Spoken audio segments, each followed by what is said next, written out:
saya Aini dari Sugeng Construction. Hari ini kita berada di tapak pembinaan di kawasan Kampung Sungai Jambil Ronek. Okey, untuk rumah yang berada di belakang hari ini, kalau kita tengok alhamdulillah, okey, memang dah siap lah sebenarnya. Kalau kita tengok kita punya konsep design ni adalah konsep tradisional dan moden. Okey, rumah ni punya cat untuk bahagian luaran color putih dengan color macam coklat dark macam tu. So untuk rumah ni dia keluasan adalah 2078 square feet. Dia punya keluasan untuk bukaan kaki dia adalah 50 kaki kali 55 kaki. Memang sangat luas selesa untuk keluarga yang ramai lah. Untuk dia punya rumah ni mempunyai ruangan 4 bilik tidur.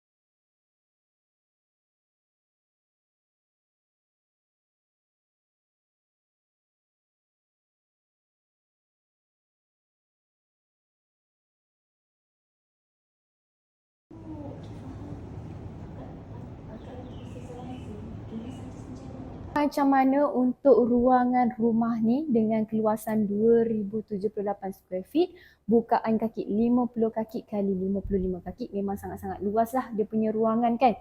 So untuk anda yang tengah tercari nak